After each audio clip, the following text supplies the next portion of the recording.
Mesdames et messieurs, bonjour, c'est toujours un plaisir de vous savoir nombreux au rendez-vous du grand format. Nous sommes dans le mois de juillet, c'est le mois par excellence de la mode béninoise. C'est une période clé pour la valorisation du savoir-faire local et la promotion des talents créatifs du Bénin. Dans le grand format de ce dimanche 13 juillet 2025, nous allons recevoir Ralph Hervé Agbazagan. Il est styliste modéliste, c'est le promoteur de la marque Farl Farli. Avec lui, nous parlerons de l'état des lieux de la mode au Bénin, de la création à la consommation, les défis, les avantages et la portée de ces créations pour l'économie nationale. Si vous êtes un amoureux des belles créations, restez câblés parce que notre invité nous dira tout sur la mode au Bénin et son impact dans la sous-région et hors du continent. La page culture sera consacrée à un jeune compositeur-chanteur dont le talent est largement au-dessus de son âge. Comme le dirait l'autre, aux âmes bien nées, la valeur n'attend point le nombre des années. Il a réussi à faire un beau mélange entre plusieurs rythmes traditionnels maris. Il s'impose par son tradipop qui met en valeur le tiens-mais modernisé. Il chante les réalités de la société. Il a une hargne particulière contre la méchanceté, la mesquinerie et la fourberie sous toutes ses formes. Il chante souvent en mari, sa langue locale, même s'il est né à Banikwara, une ville du Nord Bénin. Il a nom Segitos, ce directeur d'école qui fait une extension de l'enseignement via la chanson. Il sera sur ce plateau avec son nouveau clip qu'il lance ce dimanche 13 juillet 2025. Donc, nous en avons la primeur. Ce sera dans quelques minutes. Voilà ainsi déclinées les grandes articulations du grand format de ce dimanche. C'est parti pour le journal.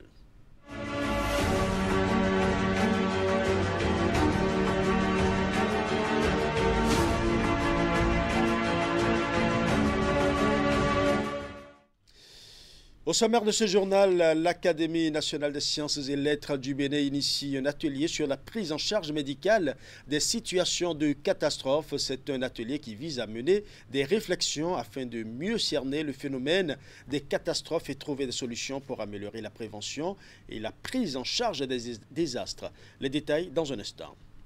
Nous parlerons aussi de la première session ordinaire du Conseil économique et social après l'installation des membres de la 7e mandature en février dernier.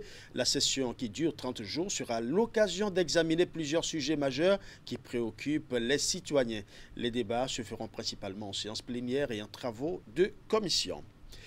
Et puis en sport, Cotonou s'apprête à accueillir les Nocturnes de pétanque, une compétition voulue par le chef de l'État et qui va se tenir dans le cadre de la célébration des 65 ans d'indépendance du Bénin. Face aux professionnels des médias, ce samedi, le président de la Confédération africaine des sports boules a décliné les grandes lignes de cet événement majeur de pétanque qui pointe à l'horizon. Voilà pour les titres, mesdames et messieurs. À nouveau, bonsoir.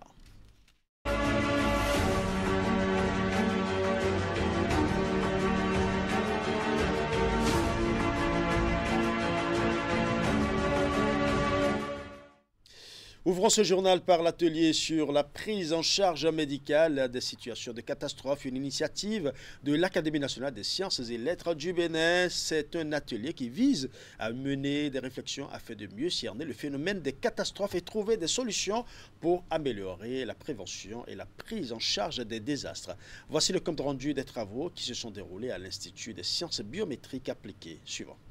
Petit à petit, le Bénin se met au pas en matière de gestion et de prise en charge médicale des situations catastrophiques. Cette rencontre des acteurs impliqués dans la gestion des situations de catastrophe vise à répertorier, catégoriser et analyser les causes des situations catastrophiques au Bénin. Ensemble, ils font le point de l'état actuel des connaissances scientifiques sur les situations catastrophiques d'exception afin d'améliorer leur prévention et leur prise en charge. Cet atelier s'est décliné en 4 phases.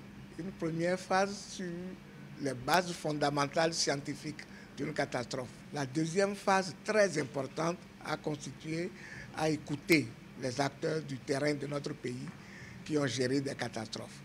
La troisième phase a consisté à voir si notre pays dispose de plans de secours. Phase 4, aujourd'hui, tous les problèmes satellites à une situation de catastrophe. Et là, nous avons remarqué que notre pays a besoin d'un institut médico-légal. Cette prise en charge met en branle plusieurs corps de métier tels que les agents de la police républicaine, les sapeurs-pompiers et les médecins. Les assises sont ponctuées des communications et de partage d'expériences. Les catastrophes, qu'elles soient naturelles ou anthropiques, peuvent avoir des conséquences énormes sur la vie dans la société qu'elles touchent. Une catastrophe arrive. Quel comportement sur le plan communication, L'une des principales préoccupations, bien sûr, c'est la préservation des vies humaines, quel que soit ce qu'on veut vendre. Et les médecins, les urgentistes ont été formés pour ça. Le nombre de morts, le nombre de blessés, comment les évacuer pour les prises en charge adéquates, c'est ce qui intéresse l'opinion, ça.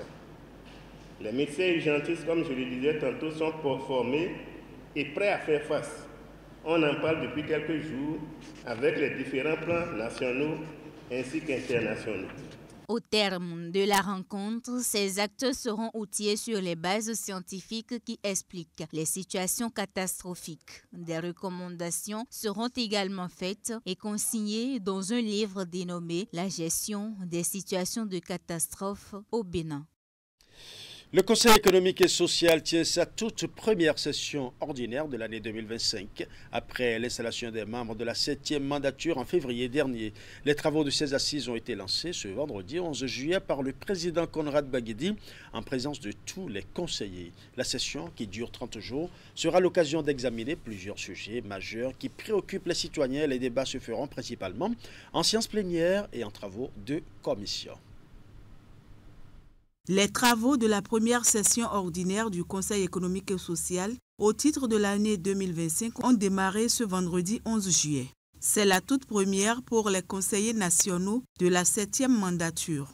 Les assises seront l'occasion d'aborder des enjeux socio-économiques majeurs qui préoccupent les citoyens béninois. Au nombre de 17, les points inscrits à l'ordre du jour, on peut retenir, entre autres, l'examen et l'appropriation des résolutions issues du séminaire tripartite, gouvernement, Assemblée nationale, Conseil économique et social, tenu le 30 mai 2025 à la présidence de la République de notre pays. L'examen de la décision de la Cour constitutionnelle sur le règlement intérieur du Conseil économique et social. L'examen et l'adoption du rapport relatif à l'ouverture des premières sessions extraordinaires de l'année 2025 des conseils départementaux du CES. La restitution des travaux des premières sessions extraordinaires et ordinaires de l'année 2025 des conseils départementaux du CES. L'étude des sujets d'autosaisine. Les 21 conseillers ont 30 jours pour mettre en œuvre ces différentes activités. Selon le président du CES, le programme prévu est ambitieux et il requiert de tous disponibilité et engagement citoyen. Les résultats sont là, ils sont probants, ils sont tangibles.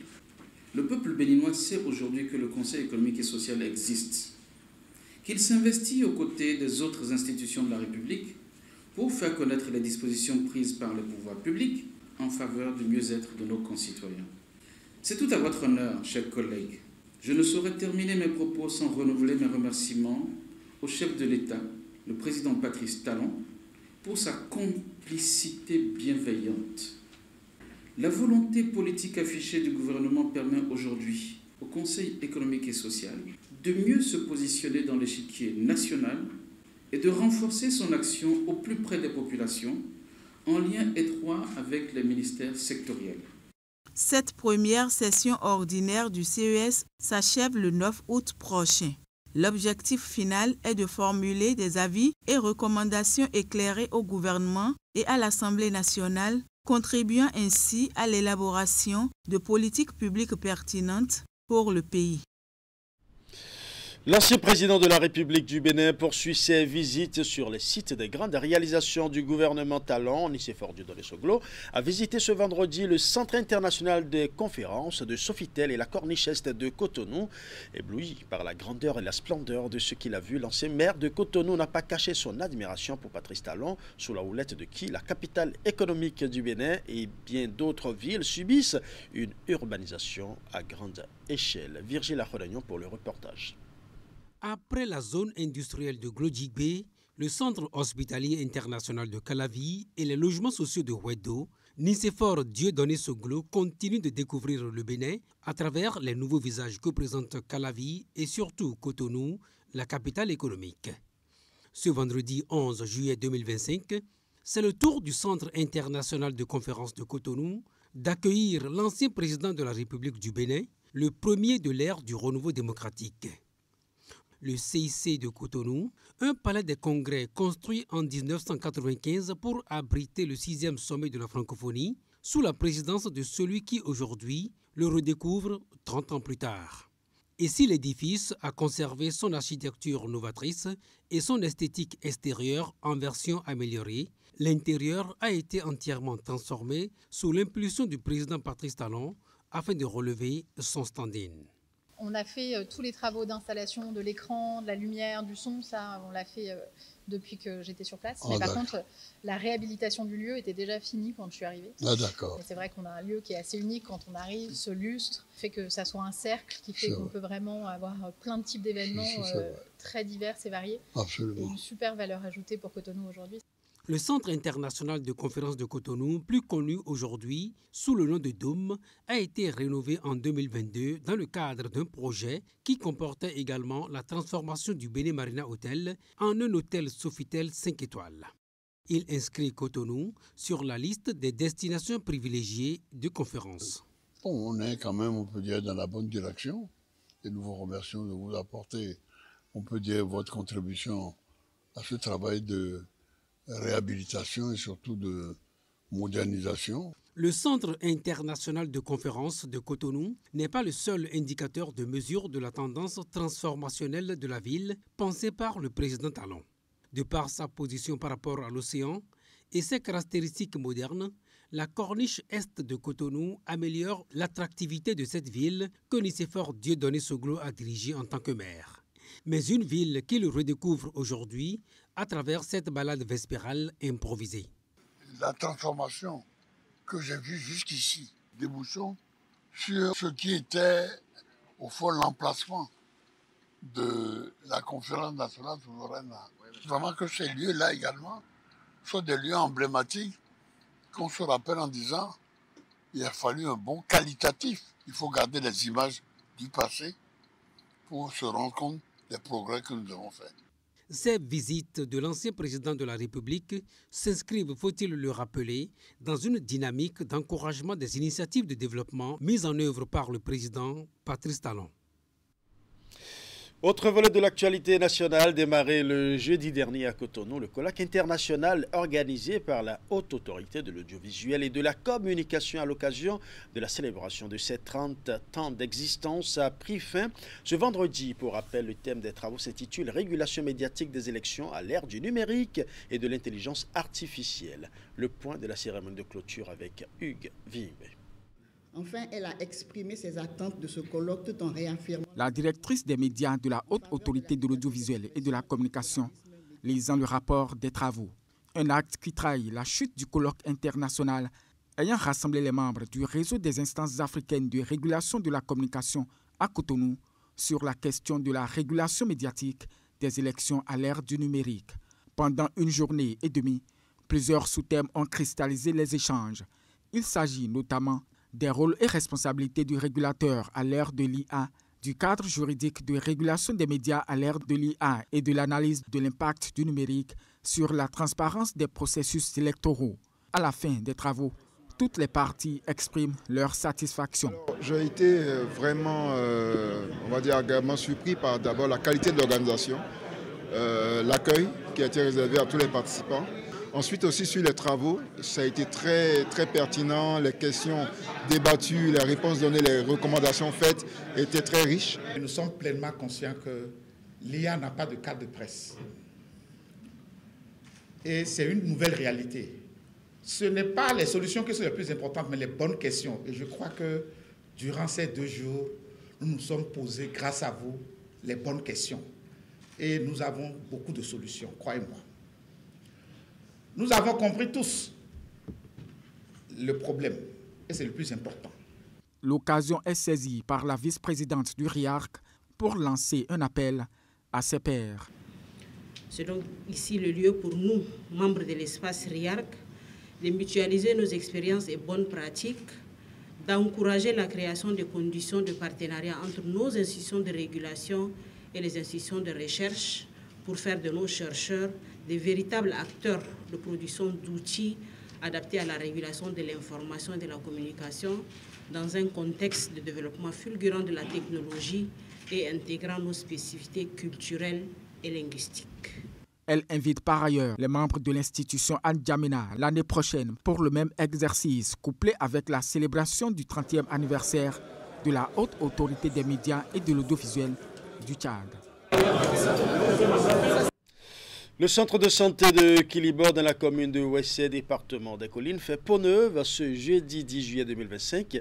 Cette infrastructure sanitaire entièrement réhabilitée et agrandie pour mieux répondre aux besoins des populations a été réceptionnée. La cérémonie s'est déroulée en présence du ministre de la Santé, professeur Benjamin Honkpati, de la ministre des Affaires sociales, Véronique Tonifodé, ainsi que des partenaires techniques et financiers, notamment Enabel et l'Agence française de développement. Ces travaux s'inscrivent dans la première phase du projet Équité, une initiative franco-belge visant à garantir les soins de santé de qualité accessibles et inclusifs avec un accent particulier sur l'égalité de genre. Suivant. Kilibor découvre avec fierté son tout nouveau centre de santé modernisé, réhabilité et étendu pour répondre aux défis sanitaires actuels. Fruit d'un partenariat stratégique entre le Bénin, la France à travers l'Agence française de développement et la Belgique via Enabel, ce projet entre dans le cadre de la première phase du projet Équité avec un objectif clair. L'objectif est bien celui-là, construire un avenir plus juste, plus équitable, plus solidaire dans le monde qu'on connaît aujourd'hui. Et cela ne peut se faire sans vous, sans l'engagement des autorités locales, des professionnels de santé, des communautés elles-mêmes. Au-delà des infrastructures, c'est aussi une démarche de renforcement du système de santé local, de formation du personnel, d'intégration dans une logique plus large de santé communautaire qui est mise en œuvre. Mesdames et messieurs, cette cérémonie marque également une étape importante, la clôture de la première phase du projet Équité. Grâce à une mobilisation exemplaire de tous les acteurs, ce projet a déjà contribué à l'amélioration significative des indicateurs de santé dans le département des Collines. D'un coût de 249 millions de francs CFA, le centre comprend désormais un bloc maternité moderne, un dispensaire rénové, un laboratoire, des logements pour le personnel médical et de nouvelles commodités pour un accueil plus humain. Les 4 arrondissements arrivés par de Iguémon, de Tuy et de Telagoï sont beaucoup plus des soins vers le Borgou. Et je pense qu'ayant un centre de référence mis au nom comme celui de Kilibor, ça nous apporte un grand soulagement. Le centre de santé de Kilibor est un centre que nous avons médicalisé, compte tenu de la taille de la population, 22 210 habitants. La maternité de Kilibor est une maternité SONU B, donc SONU de base, qui enregistre déjà 45 accouchements par mois depuis la rénovation, contre 18 par mois par le passé. Je voudrais exprimer ici la reconnaissance du gouvernement du Bénin à Enabel également et à son partenaire stratégique, l'Agence française de développement. Un centre de santé plus proche, plus moderne et plus humain. C'est un pas de plus vers la santé pour tous, sans distinction et avec équité, suivant les orientations du gouvernement et de ses partenaires. Le président de la Confédération africaine des sports boules a tenu ce samedi 12 juillet 2025 à Cotonou une conférence de presse d'annonce d'un événement majeur de pétanque qui pointe à l'horizon. Il s'agit des Nocturnes de pétanque, une compétition voulue par le chef de l'État et qui va se tenir dans le cadre de la célébration des 65 ans d'indépendance du Bénin. Face aux professionnels des médias, El Hadj Idrissou Ibrahima a insisté sur la tenue de cet événement à venir et salué cette initiative du président Patrice Talon de promouvoir davantage les sports boules, la pétanque en particulier. Les détails avec Candide Rouheta. Le Bénin s'apprête à célébrer le 65e anniversaire de son accession à la souveraineté internationale avec une part belle faite au sport boule. Le numéro 1 de tous les Béninois, le président Patrice Talon, l'a voulu. La Fédération béninoise de pétanque a présenté le projet à la fêtière continentale des sports boules il y a quelques semaines et l'heure est ici à l'annonce officielle. C'est avec fierté que j'annonce solennellement la tenue dans le cadre des festivités célébrant les 65 ans de l'indépendance du Bénin deux nocturnes exceptionnelles et historiques de pétanque programmé les 2 et 3 août 2025 sur l'esplanade de l'Amazone à Cotonou. Les nocturnes de pétanque à Cotonou s'inscrivent dans une démarche de valorisation des disciplines boulistiques au niveau national et international. Elles vont réunir les meilleurs boulistes et autorités politico-administratives autour d'une compétition conviviale et attractive. Votre engagement médiatique peut transformer cette initiative béninoise en un modèle pour tout le continent africain. Encourager d'autres gouvernements africains à emboîter le pas du Bénin en intégrant des événements similaires dans leur célébration nationale, car la pétanque qui se joue à tout âge et dans toutes les rues de nos contrées peut devenir un compagnon de cohésion et de fierté pour nos peuples. Cette initiative entrant dans le cadre de la célébration de la fête nationale du Bénin va mettre la lumière sur le rôle fédérateur de la pétanque, vecteur de cohésion sociale, de partage et de développement. Et cette rencontre du président de la Confédération africaine des sports boules avec les hommes des médias se veut un tremplin d'une véritable vague panafricaine des sports boules. C'est la fin du journal, mais le grand format se poursuit. Dans la deuxième partie de notre émission, nous aurons droit à la revue de presse hebdomadaire de Assomo Kani Asiogbo, qui sera suivie du décryptage de l'actualité de la semaine avec notre invité média. En page culture, nous allons recevoir un jeune artiste qui fait la fierté du Bénin, c'est Gitos. Mais avant de le découvrir, nous allons faire un zoom sur la mode béninoise, puisque le mois de juillet est consacré à la mode au Bénin. C'est une période clé pour la valorisation du savoir-faire local et la promotion des talents créatifs du Bénin. Dans le grand format de ce dimanche 13 juillet 2025, nous allons donc recevoir Ralph Hervé Agbazagan. Voici l'intermède, le temps de l'installer.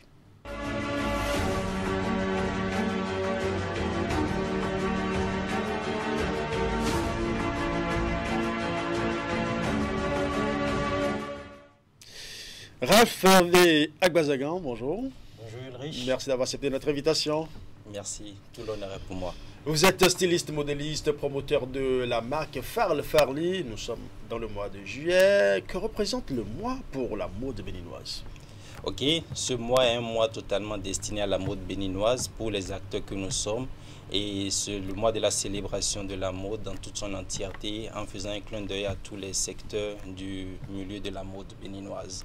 Et donc ce mois a été institutionnalisé par le gouvernement béninois, ce gouvernement d'ailleurs, depuis 2016-2017 et sous l'impulsion de l'association des créateurs de mode du Bénin auquel j'appartiens bien évidemment. Ouais. Et le mois a été institutionnalisé et depuis pratiquement 9 ans aujourd'hui, chaque mois de juillet est totalement dédié à la mode béninoise. Ouais. Qu'est-ce qui fait la différence entre le simple couturier du quartier et le styliste modéliste? Il y aura que 2 ou 3 aspects. Bon, il n'y a pas de simple couturier parce que tout artisan mérite le fruit de son travail. Et donc, il y aura beaucoup plus l'accent sur les finitions, qui est le point d'achoppement entre les clients et les différents acteurs et les consommateurs, je dirais. Et donc, il y aura, comme je le disais tantôt, les finitions et aussi les coupes et les détails et surtout l'agencement et la créativité. C'est surtout les points qui nous différencient. Voilà. Et c'est vrai que certains parlent de modéliste, certains parlent de styliste. Est-ce qu'il y a une différence entre les deux mots? Bien sûr, il y a une différence, bien évidemment. Et un styliste, c'est celui qui dessine, qui conçoit le modèle. Le modéliste, c'est celui qui accouche le modèle. Donc, c'est 2 corps de métiers différents, mais un styliste peut aussi être un modéliste. D'accord. Et comment se présente aujourd'hui l'univers de la mode au Bénin? C'est un univers en pleine expansion, comme vous le remarquerez déjà, parce qu'il y a beaucoup d'envergure à ce qui concerne la mode aujourd'hui. Beaucoup d'acteurs de la société s'intéressent à la mode et de plus en plus, il y a la jeune génération qui va vers ce métier noble et sous l'impulsion des parents qui de plus en plus sont ouverts à ce que les enfants puissent aller vers ce métier. Oui. Et quels sont les défis auxquels sont confrontés les acteurs de la mode au Bénin? On sait que nous sommes dans un monde ouvert au numérique aujourd'hui. Certainement qu'il y a de gros défis qui attendent. Exactement, de très gros défis. Et c'est d'ailleurs pour ça que au niveau de l'association des créateurs de mode du Bénin, dans ce mois, nous voulons porter un clin d'œil à ces grands défis qui concernent la manière de communiquer sous l'ère digitale. Et un clin d'œil sera aussi donné au niveau de l'intelligence artificielle qui fait aujourd'hui partie intégrante de la mode, parce que c'est des outils aujourd'hui sans lesquels tu ne peux pas avancer et tu seras vite déphasé. Et donc c'est le moment pour nous d'outiller les différents acteurs de ce milieu en ce qui concerne les nouvelles technologies, les différentes IA, comment pouvoir les utiliser à bon escient et en profiter pour pouvoir proposer des œuvres qui seront vendables ici ainsi qu'à l'extérieur et pouvoir mieux communiquer en ce qui concerne leurs différents produits. Ouais. Vous êtes le promoteur de la McFarlane Farley. Je vais vous demander, je suis très curieux de demander, qu'est-ce qui vous attire, vous, dans ce domaine de la mode? Ben, à l'origine, j'étais destiné à être un intellectuel, que je le suis déjà d'ailleurs, mais j'aimais déjà depuis le collège, depuis l'université, tout ce qui est beau, et ça s'est fait tout naturellement. Après le master, j'ai dévié vers la mode. Vous êtes le président du comité d'organisation Éclat de mode. Vous en avez parlé tout à l'heure. 2025 organise l'association des créateurs de mode du Bénin dans le cadre du mois de juillet, justement, du mois de la mode béninoise. Parlez-nous un peu de cette initiative et quel est l'impact de cet événement sur la visibilité et le développement de la mode béninoise. Ok, c'est le moment pour nous de dire d'abord merci au gouvernement qui a bien voulu faire de ce mois tout un mois dédié à la mode. Nous avions célébré depuis l'année dernière notre mois de la mode au sein de l'ACMB que nous avions dénommé Éclat de mode, c'est-à-dire mois de la mode by ACMB. Et ceci, c'est pour accompagner les différents événements qui constituent le statut de ce mois. Et l'ACMB étant un acteur pionnier dans ce secteur ne peut pas rester en marge de cette célébration. Et il y a tout un programme qui est étalé tout au long de ce mois pour pouvoir célébrer la mode dans toute son entièreté.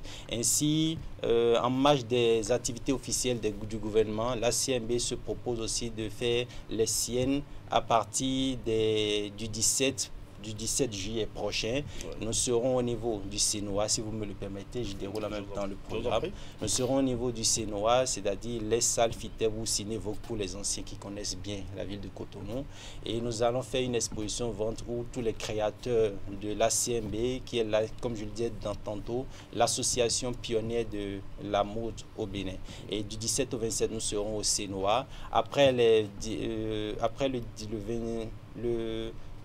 24 et le 25, nous serons au niveau toujours du Sénois, mais en termes de formation de talk pour outiller les acteurs, comme je venais de le dire tantôt, sur les défis qui concernent le numérique et sur l'utilisation de l'IA. Exactement. Voilà. Est-ce que c'est ouvert au public? Bien sûr, c'est ouvert au public. Ils n'ont qu'à nous contacter. Si ceux qui sont intéressés pour venir savoir, pour mieux s'outiller face à ces défis, c'est ouvert. Ils vont nous contacter sur les plateformes digitales de l'ACMB. Nous serons heureux de les accueillir. Ouais. Et après cela, les événements, c'est pas fini, c'est tout un panel de programmes. Certainement. Après cela, nous allons décider cette année de faire un clin d'œil à la ville capitale, qui est Porto-Novo. Et les 28-29, les formations vont se dérouler aussi à Porto-Novo pour outiller les acteurs de la ville de Porto-Novo aussi sur ces mêmes thématiques. Et après, le point culminant de ce mois de la mode, où nous allons faire notre défilé et notre soirée de gala, c'est-à-dire le 31 juillet pour clôturer en beauté le mois de la mode. Et cela va se passer du côté de la ville capitale à Porto-Novo. Ouais. Comment voyez-vous aujourd'hui l'évolution de la mode? Parce que là, vous avez parlé de l'intelligence artificielle et surtout du numérique. Comment voyez-vous aujourd'hui l'évolution de la consommation de la mode au Bénin, notamment en ce qui concerne l'intérêt pour le Made in Bénin? C'est déjà heureux qu'aujourd'hui, qu'il y ait une flopée d'acteurs qui s'intéressent à la mode béninoise. Ceci démontre déjà de l'intérêt du public à la mode béninoise en ce qui concerne le consommation local. Et comme je le disais, plus la demande est forte, plus les acteurs vont émerger. Et donc, si c'est un indicateur, parce que beaucoup de personnes s'intéressent à la mode, au stylisme aujourd'hui, donc ça signifie que le secteur est en plein essor. Je sais que vous êtes un fou amoureux de la mode. Quelle est votre vision pour l'avenir de la mode béninoise? Nous la rêvons grande. C'est une vision sur le long terme et c'est d'ailleurs pour cela que tous les grands acteurs de la mode béninoise se sont rassemblés au sein du Creuset qui est l'ACMB, oui. Et pour fédérer leurs efforts afin de donner une impulsion et de permettre à ce que la mode béninoise puisse être révélée, que ce ne soit plus des acteurs singletons qui fassent émerger, mais que dans un ensemble collectif, dans les synergies d'action, nous puissions amener la mode béninoise plus loin qu'elle ne l'était. Et au bout de l'ancienne corde, on essaie d'être en train de tisser la nouvelle. Et c'est pour cela qu'au sein de ce Creuset, il y a les anciens, il y a ceux qui viennent d'arriver, la génération comme nous, et qui ensemble nous portons très haut le flambeau de la mode béninoise. Oui, vous faites bien de parler de la jeune génération parce que nous savons qu'il y a beaucoup d'écoles aujourd'hui qui forment dans le stylisme et la mode, de grandes comme de petites écoles qui sont un peu partout actuellement sur l'ensemble du territoire national. Quel conseil donneriez-vous aux jeunes talents qui souhaitent se lancer dans la mode au Bénin? Premier conseil, se faire former. Et se faire former par les véritables acteurs, parce que c'est ça qui est vraiment le plus important, oui. Parce qu'il y a beaucoup d'écoles qui pilulent les rues de nos villes aujourd'hui. Se faire réellement former par les véritables acteurs pour avoir les ingrédients nécessaires pour faire face aux défis de ce secteur, parce que c'est un milieu très exigeant. Et nous-mêmes, quand on a commencé, on a fait face à ces défis. Et donc le conseil que je peux donner, parce que ça fait il y a plus de 15 ans que nous sommes dedans, le conseil que je peux donner, c'est se faire former, parce que sans ça, ça ne peut pas aller. Parce que c'est un métier très exigeant, qui a besoin de la formation, qui a besoin... je suppose que la créativité y est déjà, parce que si la créativité n'y était pas, l'individu n'allait pas s'intéresser à ça. Donc, il y a l'exigence au niveau de la formation et la formation en continu, parce que de jour en jour de nouvelles techniques sortent, de nouvelles manières de concevoir sortent, donc il faut être toujours à la pointe des nouveautés pour satisfaire la clientèle, ne pas rester passéiste. Ouais. Un mot de la fin ou un message que vous auriez aimé partager avec le public ou la communauté de la mode? Ok, c'est le moment pour moi de lancer un appel vibrant à toute la population béninoise, surtout celle d'Akotonou d'abord, parce que de venir nous retrouver au niveau du Sénoa et Salfiteb, où les exposants, en ce qui concerne ce mois de la mode, au niveau de l'ACMB seront dans cet espace pour présenter leurs œuvres, et c'est le moment de venir beaucoup mieux nous découvrir l'ACMB, l'association des créateurs de mode du Bénin, découvrir les nouveaux talents et encore redécouvrir les anciens qui seront à nos côtés pour que la fête soit belle tout au long de ce mois. Mais je ne pourrais pas terminer sans dire merci au gouvernement qui, tout depuis 9 ans, œuvre à ce que la mode béninoise se révèle par cette initiative qui est le mois de la mode, qui nous accompagne à ce que nous puissions relever le défi qui est nôtre, c'est-à-dire élever la mode béninoise. ACMB, innovons toujours plus. Vivement éclat de mode. Merci à vous, Ralph Hervé Agbazagan. Je rappelle que vous êtes styliste, modéliste, promoteur de la marque Farle Farli et président du comité d'organisation Éclat de mode 2025 qu'organise l'association des créateurs de mode du Bénin dans le cadre justement du mois de la mode béninoise. J'espère que Canal 3 Bénin sera l'invité d'honneur si nous recevons une bonne invitation, bien évidemment. Merci. Vous êtes déjà invité, et puis les manifestations officielles, nous vous faisons parvenir l'invitation pour que vous puissiez être à nos côtés. Merci bien. Merci, ce sera avec beaucoup. plaisir. Merci. Et bien, mesdames et messieurs, place à présent à la revue de presse hebdomadaire réalisée par Assimokani Assiobo.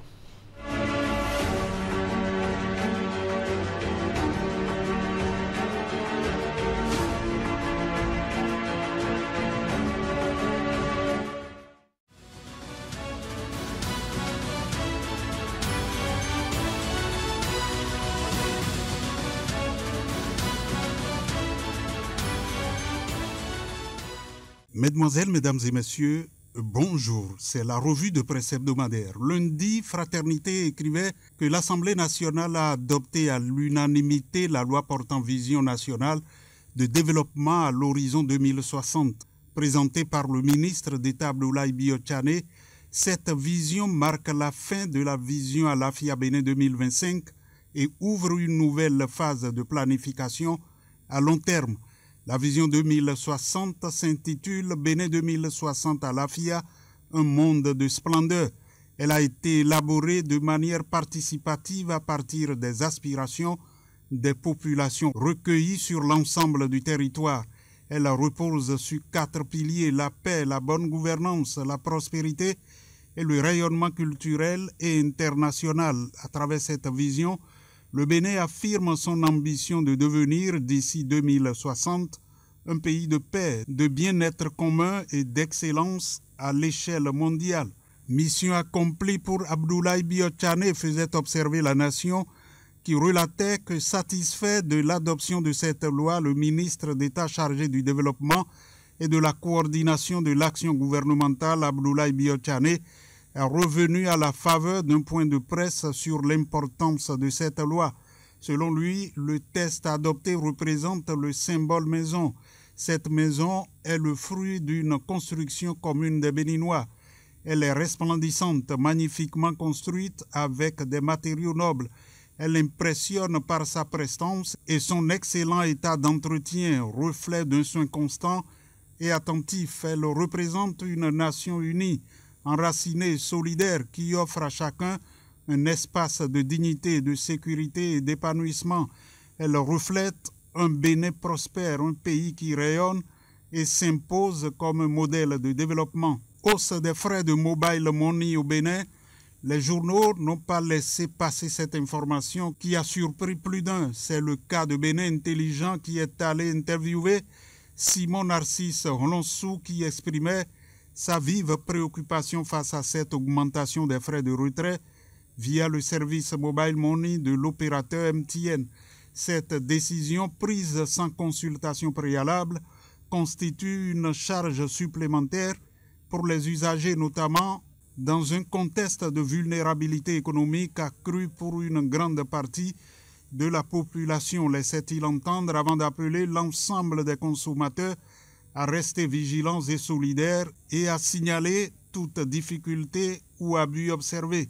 Pour Fraternité, le gouvernement se justifie en attendant de convaincre les députés.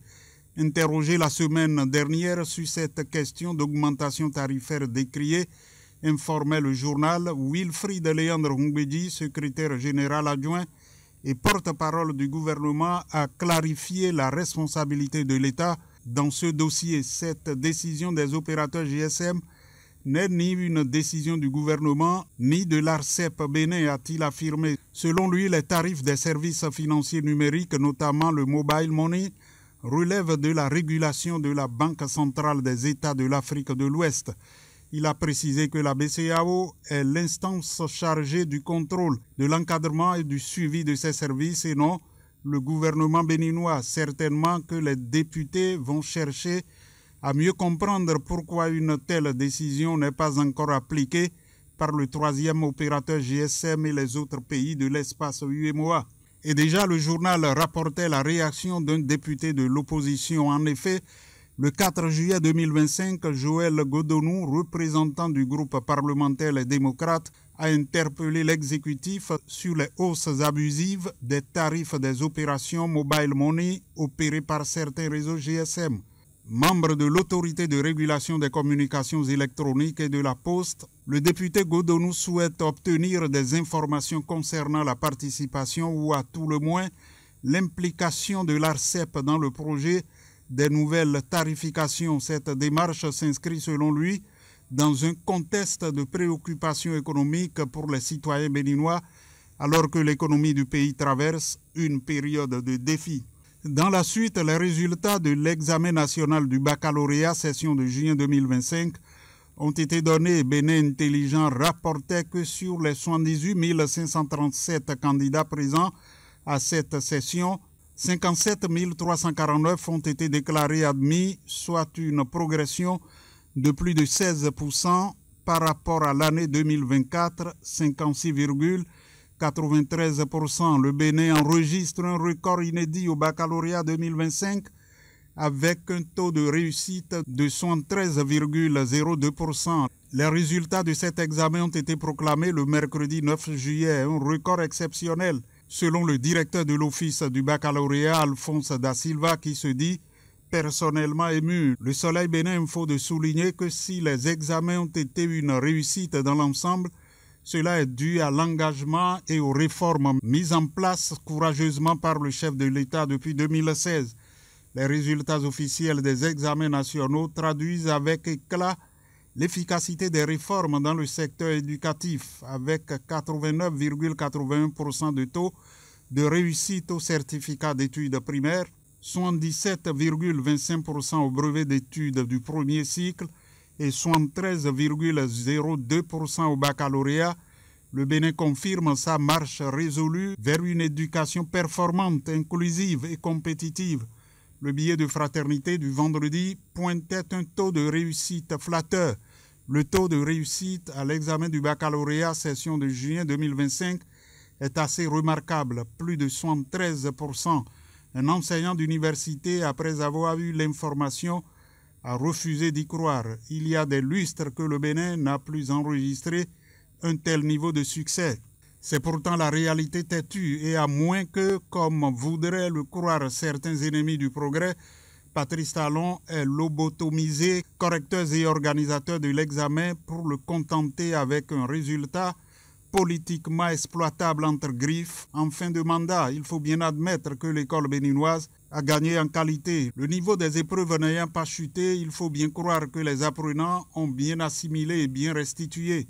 En conséquence, il n'y a pas que la performance des enfants qui ont massivement réussi qu'il faudra saluer, mais aussi et surtout celle des enseignants, ainsi que les mérites de tous les acteurs du système éducatif qui mériteraient bien tous une reconnaissance nationale. Quant au gouvernement et son chef, qui est-ce qui les blâmerait de ne pas bouder leur plaisir? Bravo à tous les Béninois, nous l'avons fait, s'est exclamé le billettiste. Mardi, la nation renseignait que Cotonou est depuis lundi l'épicentre de la réflexion stratégique sur la cybersécurité et la défense numérique en Afrique. Pour la première fois, le Bénin accueille le symposium Africa Endeavour, une initiative conjointe des forces armées béninoises, du commandement des États-Unis pour l'Afrique et de nombreux partenaires régionaux et internationaux. L'objectif est de renforcer l'interopérabilité et la protection des systèmes de commandement, de contrôle, de communication et d'information des armées africaines. Créée en 2006 en Afrique du Sud, Africa Endeavour a formé à ce jour plus de 2000 spécialistes issus de plus de 40 pays africains et d'organisations partenaires comme l'Union africaine, l'Union européenne ou l'OTAN. Fin de cette revue de presse hebdomadaire. Merci d'avoir été à l'écoute.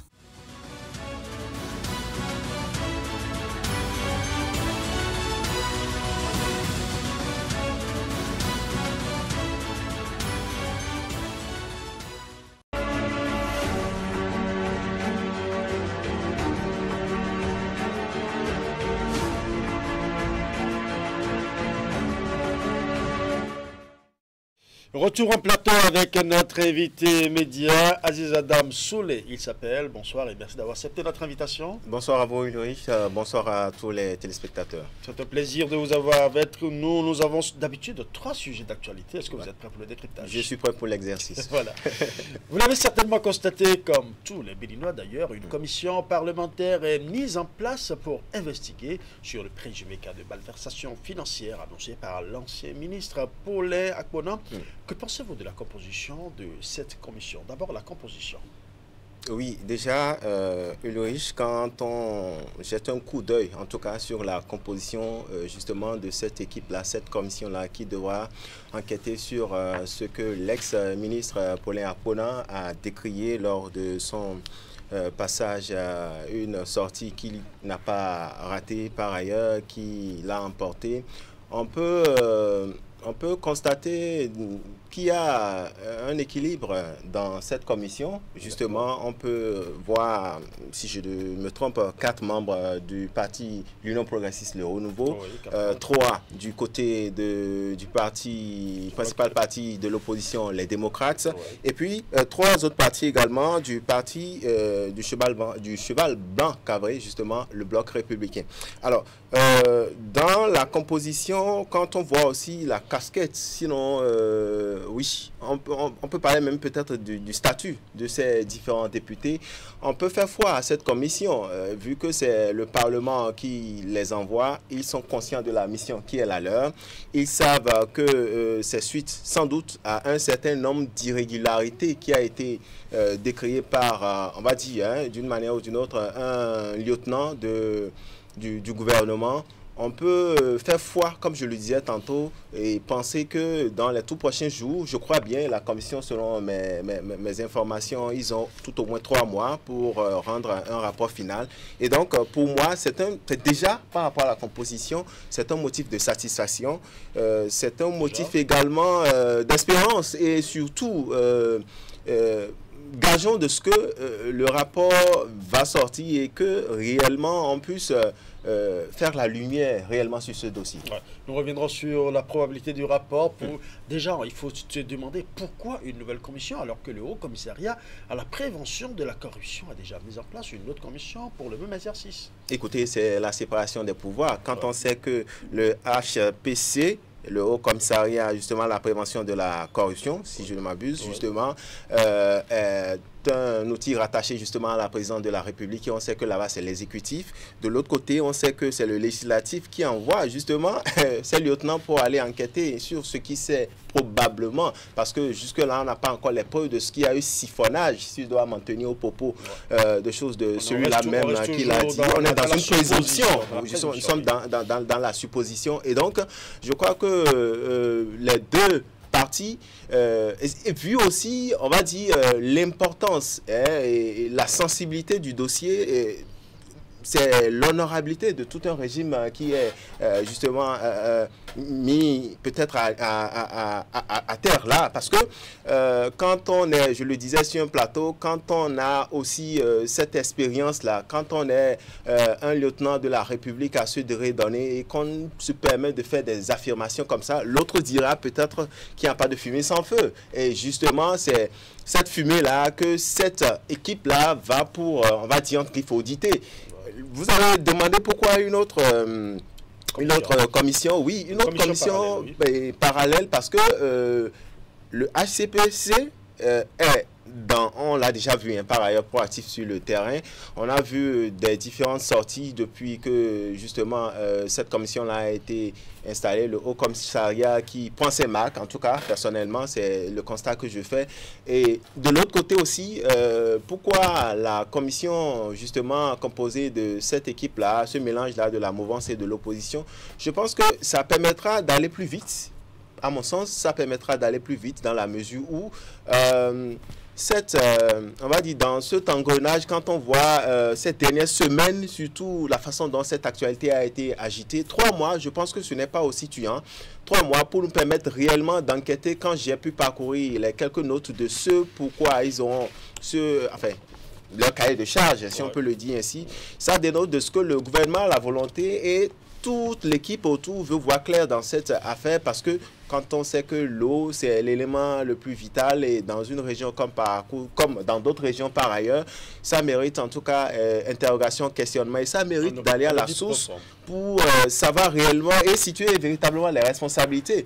On a connu d'autres cas par le passé, sauf que on a malheureusement, je vais dire, on n'a pas eu les résultats concluants. C'est pour ça que je gage. C'est justement que je vous disais tout à l'heure qu'on parlera des rapports tout à l'heure, puisqu'il y a eu des commissions qui ont été installées pour investiguer sur d'autres sujets de présomption de corruption ou de malversation financière par le passé. Il n'y a pas eu de suite jusque-là pour la plupart de ces dossiers. Est-ce que les commissions d'enquête qui sont actuellement installées, y compris celles des députés, ne subiraient pas le même sort? Est-ce qu'il n'y a pas de crainte qu'on se retrouve sans résultat à l'affaire? Non, écoutez, Ulrich, je doute fort quand on sait, on va dire, la proactivité de ce régime, quand on sait que, comme j'ai l'habitude de le dire, c'est l'efficacité dans la discrétion, quand on sait que ce régime, quand il prend une décision, elle n'est pas une décision peut-être prise à la va-vite, on peut espérer, écoutez, on peut leur accorder jusque-là le bénéfice du doute, on peut en tout cas leur accorder un certain nombre de facteurs pour espérer de ce que dans les tout prochains mois, puisqu'on leur a donné 3 mois, 90 jours, ce n'est peut-être pas petit, ce n'est pas, comment on appelle, ce n'est pas dans les... C'est pas un exercice, j'ai envie de dire, c'est pas un exercice aussi assez facile, c'est toute une équipe autour. Mais là où votre question peut-être paraît un peu plus sérieuse, non pas qu'elle n'était pas sérieuse, là où elle est plus pertinente, c'est à 2 niveaux. Le premier niveau, à mon humble avis, c'est quand on fait le point par le passé des dossiers dont on n'a malheureusement pas connu on va dire quoi, de suite, disons-le comme ça très clairement, dont on n'a pas connu de suite, on peut avoir des craintes. Mais comme je le disais tantôt, quand on prend le cas, en tout cas certains dossiers par exemple sur lesquels la lumière a été faite sur des présumés, il y a par exemple, pour ne citer, prendre un exemple comme celui-ci, il y a plusieurs dossiers, par exemple, où on a, c'était de l'Omerta. On prend, par exemple, le dossier de la NCB. On peut prendre, par exemple, le dossier. Il y a une panoplie, parce que quand je vais me mettre à citer, peut-être que je ne vais pas en finir. Et donc, c'est tous ces facteurs, l'un mis dans l'autre, que je pense, à mon humble avis, que 90 jours pour permettre à cette commission de nous sortir un rapport. Et j'ose espérer qu'au sein de cette équipe-là, justement, j'ose espérer qu'il n'y aura pas de grincement de dents et que tous les partis puissent accorder leur violon pour véritablement nous sortir un rapport digne du nom. Et je fais un clin d'œil quand c'est aussi l'actualité du moment. J'espère qu'on ne va pas assister à cette théâtralisation. Quand je prends l'exemple de la commission justement du COPIL, la commission, passez-moi l'expression, je veux parler de Jean-Baptiste Elias et son équipe qui depuis 2 semaines, on va dire, fatigue entre griffes les médias, un camp qui n'est pas d'accord, un autre également qui dit remarquer qu'il y a, on va dire, en tout cas, une certaine irrégularité dans le processus. J'espère également pour cette commission-là qui est déjà mise en place, qui va prendre véritablement, je n'en doute point d'ailleurs, le dossier à bras le corps, se mettre véritablement au travail et surtout cesser entre griffes peut-être les chamailleries politiques parce que la commission est mise en place pour un objectif précis et donc j'ose espérer en tout cas que dans les tout prochains mois, on puisse assister à un rapport qui convainc surtout l'opinion publique. Vivement que vos espoirs et vos espérances portent. Assurément. Deuxième sujet pour vous, les résultats aux divers examens sont rendus publics depuis quelques semaines. Le CEP, le BPC et enfin le baccalauréat ont donné des résultats assez encourageants dans l'ensemble, bien évidemment. Les résultats du bac 2025 sont qualifiés d'inédits par plusieurs acteurs de l'enseignement. Quelle lecture en faites-vous? Ben écoutez, pour on va dire le candidat que j'ai été, que vous avez été aussi, c'est déjà un motif de fierté en tant que Béninois, un motif de satisfaction et surtout mention spéciale, carte blanche à toute l'équipe du système éducatif béninois. On sait que ce résultat n'est que le fruit de l'aboutissement d'un long processus. Quand on sait que l'année scolaire n'a pas été en tout cas entaché d'irrégularité. On sait également que par le passé, les facteurs qui faisaient que nous enregistrons des résultats plutôt exécrables, c'est des grèves perlées. Aujourd'hui, on peut peut-être reprocher au gouvernement d'avoir peut-être réduit le nombre de grèves, mais je fais partie et je continue de faire partie de ceux-là qui pensent qu'il lui fallu, disons, cet exemple-là pour que chacun puisse, disons, faire pression sur lui-même et se discipliner entre griffes, selon en tout cas les règlements. Et donc, je disais tantôt que c'est plusieurs facteurs. Quand je prends par exemple le Conseil national de l'éducation, où il y a eu un certain nombre de réformes, souvenez-vous également de cette rencontre-là que le chef de l'État a eu avec justement ce conseil-là, qui attendait vivement des résultats. Aujourd'hui, on peut se targuer de dire que cette rencontre-là n'a pas été vaine. C'est le fruit justement qui a pu porter quand on voit les résultats, que ce soit au niveau du BPC, du baccalauréat ou encore du certificat d'études primaires. Oui, résultats inédits, ce n'est pas trop prétentieux de le dire, parce que par le passé, il est arrivé dans ce pays qu'on ait fait un pourcentage, par exemple, de 34% à l'examen du baccalauréat. Donc, quand c'est tout le maillon de la chaîne du système éducatif qui a mis les pieds dans les plats, qui, en tout cas, de façon collégiale, a travaillé véritablement pour qu'on puisse aboutir à ce résultat, c'est un motif de satisfaction. Un clin d'œil également à tous ces enseignants, justement, tous ceux-là qui, de jour comme de nuit, sous le soleil ou sous la pluie, ont pu réellement jouer leur partition pour qu'enfin on puisse assister, en tout cas, à ce résultat-là.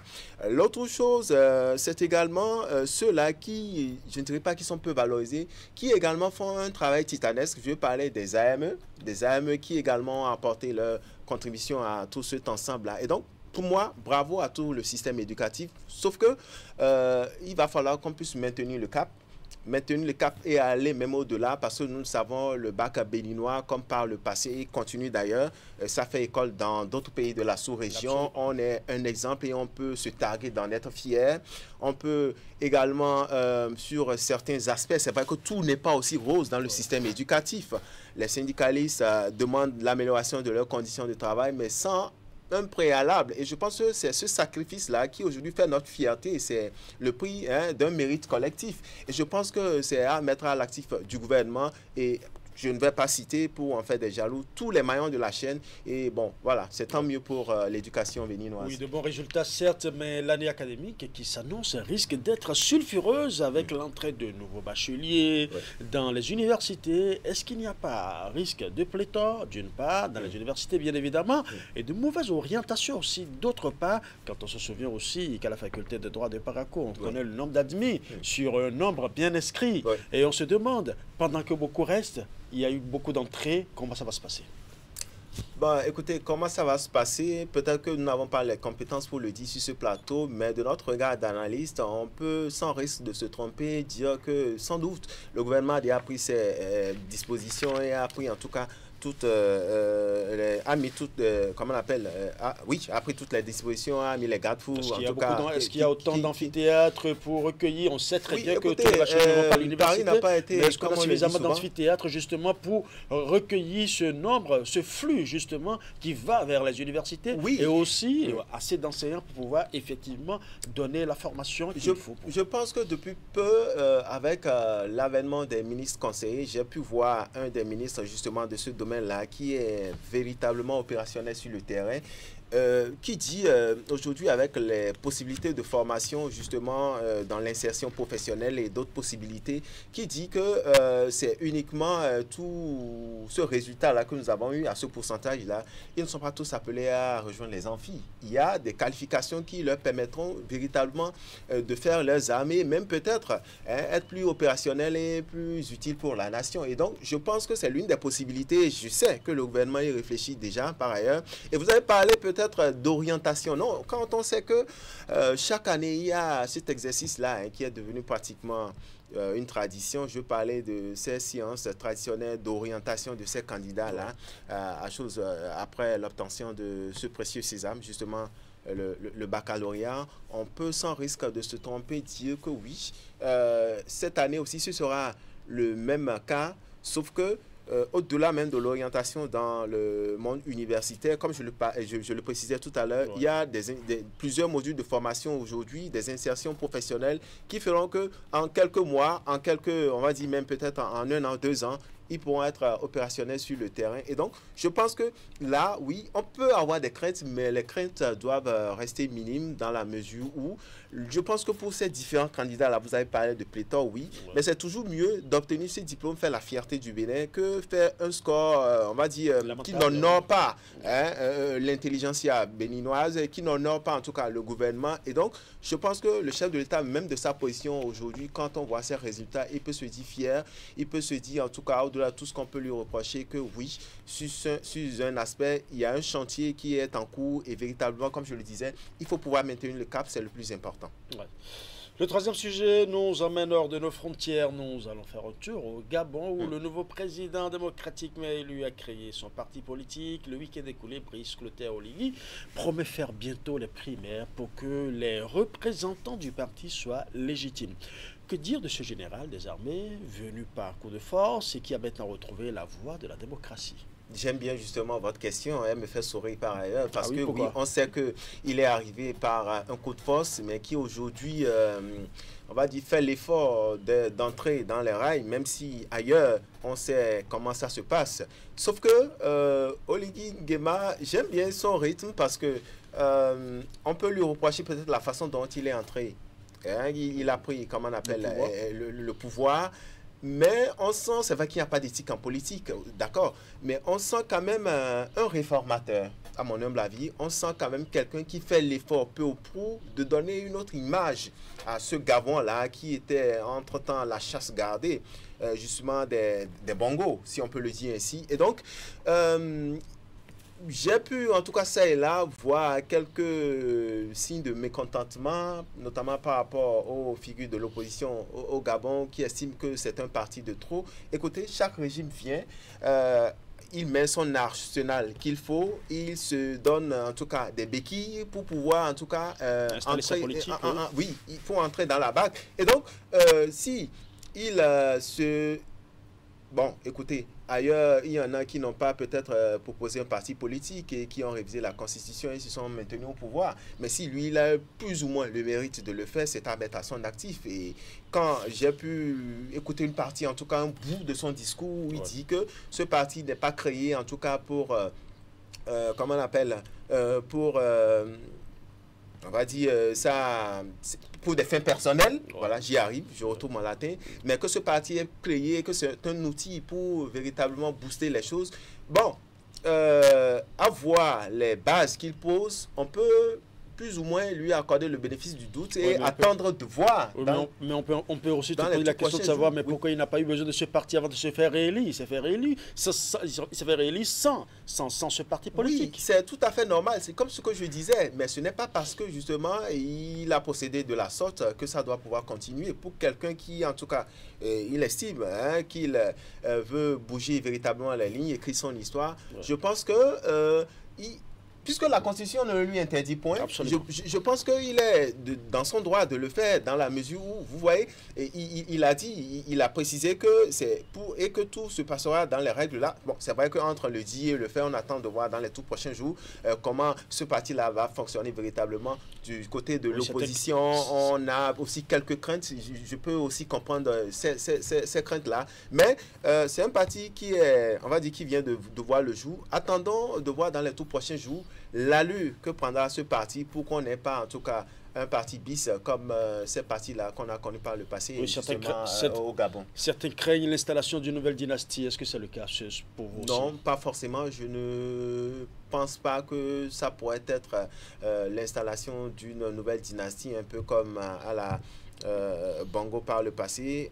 Je l'ai dit, moi, je reste en tout cas sur ma faim et j'attends de voir quelle sera la feuille de route. De toute façon, il a 7 ans pour démontrer s'il va s'éterniser ou pas. Justement, on espère réellement qu'il puisse le faire et donner la chance justement à une autre équipe de faire valoir. Oui. En tout cas, et au même moment, on apprend du côté de l'AES et surtout du Mali que Assimi Goïta prend un décret qui l'impose pour un mandat renouvelable.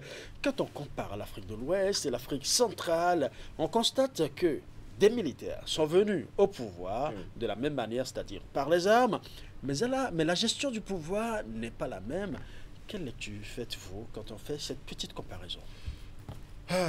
Mon cher Ulrich, je suis un peu déçu. Je suis un peu déçu quand on prend justement un militaire qui est venu au pouvoir par un coup de force. On sait la fougue, les réformes qu'il avait promis à apporter. Et puis au fil des ans, on se rend compte qu'il fait le contraire de ce qu'il avait promis. Il y a matière justement à revenir sur la sincérité. Entre-temps, c'était les politiques. On doutait de la sincérité des politiques. Mais aujourd'hui, depuis peu, depuis quelques années, les hommes entre eux font aussi l'effort de s'intéresser, comme on le dit, à la chose politique. Mais malheureusement, n'arrive plus à nous convaincre véritablement. Vous voyez, un décret une loi qui est prise et qui est déjà promulguée, un Assimi Goïta qui était venu, je crois, pour faire un bout de temps et donner la chance justement aux civils de prendre le pouvoir et véritablement l'exercer, et qui, pour moi, visiblement n'a pas envie. Il paraîtra que le pouvoir, il est comme ça, il est juteux. Quand vous y goûtez, vous n'avez pas envie de laisser. Mais pour ce que je sais, disais-je, dans une république sérieuse, d'accord, dans un État comme celui-ci, véritablement, peut-être d'autres diront que les voies de réclamation sont verrouillées, mais cela ne doit pas enlever à l'intelligentsia, justement, malienne, leur volonté, voyez-vous, de continuer par réclamer, parce que, bon, l'essentiel, dira-t-il, est fait, mais je continue de croire que là, il a fauté. Il a fauté parce que je pense qu'il aura déçu plusieurs personnes qui voyaient en lui un certain charisme, une certaine volonté de bouger véritablement les lignes du côté du Mali. Malgré ça, vous voyez, les crises n'ont pas cessé. Les crises n'ont pas cessé dans ce pays. Et gageons en tout cas de ce que, avec cette nouvelle loi prise, que le pays ne sombre pas dans le chaos. Vivement. Merci à vous, Aziz Adam Soulé. Merci d'être passé sur ce plateau, sur du grand format. Bon dimanche à vous. Merci. Nous allons à présent observer une pause publicitaire avant de revenir avec l'artiste de la semaine. Vous avez toujours fait attention aux détails. Pour vous, la qualité ne se négocie pas quand il s'agit de votre bien-être. Leader Pressing, votre partenaire de tous les jours, toujours aux petits soins pour maintenir vos habits au top niveau. De nouvelles machines pour plus de rapidité, quel que soit le volume.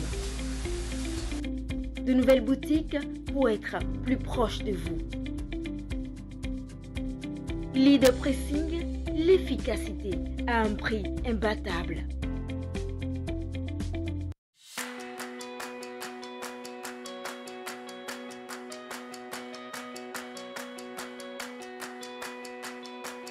Envie de transformer votre intérieur, envie de composer votre salon à votre image, selon votre style et en fonction de votre goût. Besoin de créer de l'espace dans votre salon, votre salle à manger ou même dans votre chambre à coucher. Et si l'inspiration vous attendait juste ici?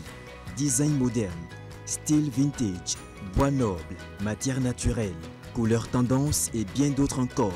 Bienvenue chez N Meubles Déco, votre destination incontournable pour des meubles et des objets décoratifs uniques, directement importés d'Allemagne. Chez nous, vous allez trouver des salons, des salles à manger, des lits, des meubles de bureau.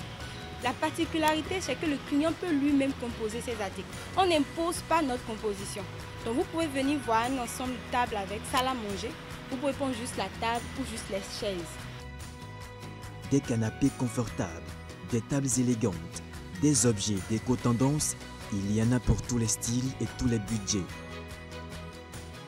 Rendez-nous visite à Calavi en quittant Kota pour Cotonou, 7e rue après la clôture de SOS au bord du Goudron et dans notre showroom à Wologede, rue de la Pharmacie Éternité. Nous sommes ouverts du lundi au samedi de 10h à 20h. Maintenant, pour des clients privilégiés qui veulent être traités comme des privilégiés, nous pouvons accorder nos horaires. Contact +229 01 61 09 09 09 ou le +229 01 61 90 91 92. Notre adresse email nmeubledeco@hotmail.com. Vous pouvez également nous joindre via nos réseaux sociaux.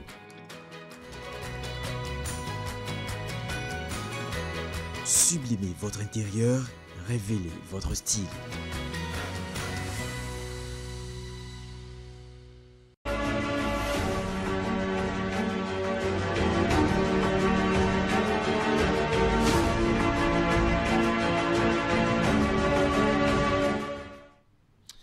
Celui que nous recevons ce dimanche est né à Banikwara, dans le nord du Bénin. C'est un jeune compositeur-chanteur dont le talent est largement au-dessus de son âge.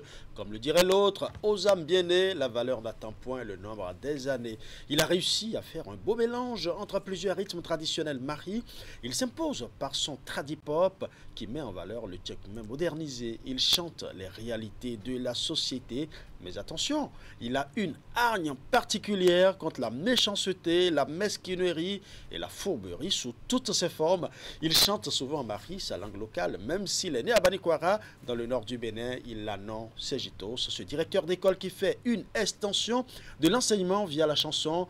Et je vous propose de suivre ici la chanson qu'il a révélée au public béninois. Ma mission.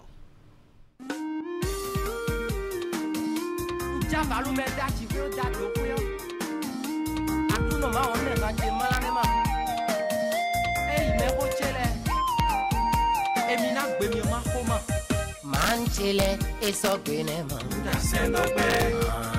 Seji unala Ele manchele e so gwenema Emi rami bo seji to suame Shoka hachele e so gwenema